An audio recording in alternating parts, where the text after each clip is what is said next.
नमस्कार, मी समृद्धी. Top news मराठीमध्ये आपलं स्वागत. पुण्यामध्ये सध्या मोठ्या राजकीय घडामोडी घडत असलेल्या पाहायला मिळतात. पुणे महानगरपालिकेच्या निवडणुकांमध्ये राष्ट्रवादी काँग्रेसने पूर्ण जोर लावलेला होता, ताकद लावलेली होती. अजित पवार स्वतः ठाण मांडून महिनाभर या ठिकाणी बसून होते. मात्र असं असताना सुद्धा राष्ट्रवादीला हवा तेवढा प्रतिसाद जनतेकडून मिळालेला नाहीये.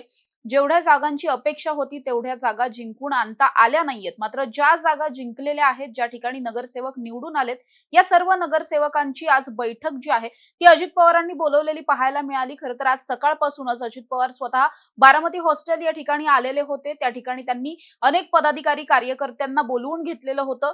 यामध्येच दोन्ही राष्ट्रवादींचे जे नगरसेवक आहेत, म्हणजे राष्ट्रवादी काँग्रेस अजित पवार गटाचे 27 आणि शरद पवार गटाचे 3 अशा सगळ्याच नगरसेवकांना बोलवून घेतलेलं होतं. त्यांची एक मोठी बैठक बराच वेळापासून त्या परिसरामध्ये, त्या भागामध्ये सुरू असलेली पाहायला मिळाली. या सगळ्याच बैठकीला स्वतः अजित पवारांनी संबोधित केलं. त्याचबरोबर जे नगरसेवक या बैठकीमध्ये उपस्थित होते, प्रत्येकाला बोलण्याची संधी दिली जात होती. प्रत्येकाशी काही ना काही चर्चा करताना अजित पवार पाहायला मिळत होते. अर्थात या सगळ्यामध्ये ऑफिशियली काही स्टेटमेंट अजूनपर्यंत बाहेर आलेलं नाहीये की नेमकं आतमध्ये काय काय घडलंय. मात्र जी काही सूत्रांची माहिती आहे त्यानुसार असं समजतंय की आता या संपूर्ण प्रकरणामध्ये खरं तर दोन्ही पक्षांच्या वतीनं गटनेता निवडीची जी प्रक्रिया आहे त्याविषयी डिस्कस करण्यासाठीची ही बैठक असल्याचं सांगितलं जात आहे. आपण जर बघितलं, दोन्ही पक्ष या सगळ्यामध्ये एकत्र लढलेले होते. कदाचित पुढच्या जिल्हा परिषदच्या निवडणुकांमध्ये सुद्धा दोन्ही पक्ष एकत्र लढण्याच्या तयारीत आहेत. मात्र असं असताना सुद्धा दोन्ही पक्ष जरी एकत्र लढले असले तरी सुद्धा दोन्ही पक्षांच्या कार्यकर्त्यांना न्याय देण्यासाठी म्हणून या दोन्ही पक्षांनी वेगवेगळे गटनेते करण्याचं ठरवलेलं आहे आणि त्यामुळे दोन्ही पक्षांकडून गटनेता निवडीची प्रक्रिया सुरू झालेली आहे आणि या सगळ्या संदर्भातच चर्चा करण्यासाठी, डिस्कशन करण्यासाठी ही बैठक अजित पवारांनी बोलवल्याचं समजतंय.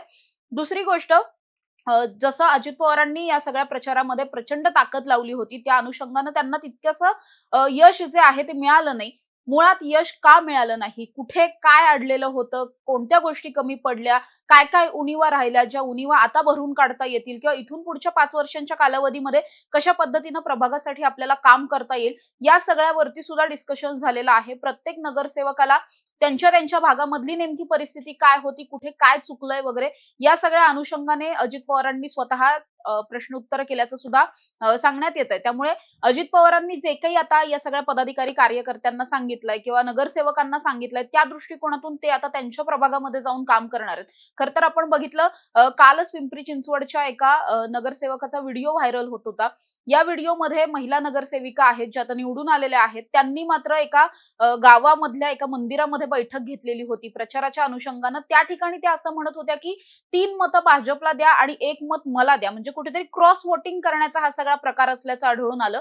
त्यामुळेच पुणे शहरामध्ये सुद्धा अनेक प्रभागांमध्ये अशाच पद्धतीने कदाचित क्रॉस वोटिंगचा फटका बसल्याची शक्यता आहे आणि त्यामुळेच राष्ट्रवादीला ज्या 50-60 जागा मिळतील अशी अपेक्षा होती, तितकी ताकद लावलेली होती. मोठमोठे चेहरे या सगळ्या निवडणुकीच्या रिंगणात राष्ट्रवादीने उतरवलेले होते. असं असताना सुद्धा राष्ट्रवादीला तितकंसं यश मिळालेलं नाही. त्यामुळे या सगळ्यामुळे का नेमकं यश मिळालं नाही, कुठे फटका बसला, क्रॉस वोटिंग झालं की मतांचं विभाजन झालं की अपक्षांचा, बंडखोरांचा फटका बसला की नेमकं काय घडलंय, या सगळ्यावरतीच ही चर्चा जी आहे ती आज घडवून आणलेली आहे अजित पवारांनी. आणि या सगळ्याच्या दृष्टिकोनातून जे काही आता या चर्चेमधून समोर येईल त्या सगळ्यावरती काम करताना राष्ट्रवादी काँग्रेस पक्ष पाहायला मिळणार आहे. दुसरीकडे आणखी एक महत्वाचं असं की जिल्हा परिषदच्या निवडणुकांमध्ये दोन्ही राष्ट्रवादी पुन्हा एकदा कदाचित एकत्र निवडणूक लढवण्याच्या तयारीमध्ये आहेत. त्या दृष्टिकोनातून सुद्धा चर्चा मसलत करायची होती सगळ्याच पदाधिकाऱ्यांबरोबर. त्यासाठी म्हणून सुद्धा ही बैठक आयोजित केली होती आणि तशी ही सगळी चर्चा झालेली आहे.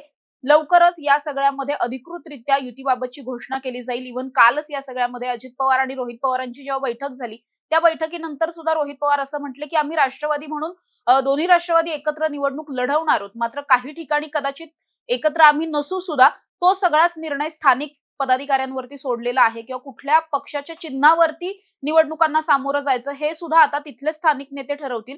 त्यामुळे युती होणार आहे हे कन्फर्म आहे, मात्र कुठे कुठे युती होईल हे कन्फर्म नाहीये. कुठल्या चिन्हावरती निवडणूक लढवली जाईल हे सुद्धा कन्फर्म नाहीये. या सगळ्याच अनुषंगानं आता पुणे महानगरपालिकेच्या निवडणुकांमध्ये किंवा पिंपरी चिंचवड महानगरपालिकेच्या निवडणुकांमध्ये जरी अपेक्षित यश मिळालेलं नसलं तरी सुद्धा जिल्हा परिषदेवरती मात्र आपलं पुन्हा एकदा वर्चस्व सिद्ध करण्यासाठी अजित पवार आणि राष्ट्रवादी काँग्रेस सज्ज झालेली पाहायला मिळते आणि त्याच अनुषंगानं बैठकांचा धडाका जो आहे तो पुणे शहरामध्ये सुरू असलेला पाहायला मिळतोय. अशा ताज्या आणि महत्त्वाच्या बातम्यांसाठी तुम्ही पाहत राहा टॉप न्यूज मराठी. आपला महाराष्ट्र, आपली बातमी.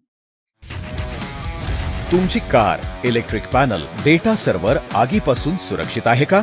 नाही? मग आजच बसवा F protect temperature activated fire suppression device.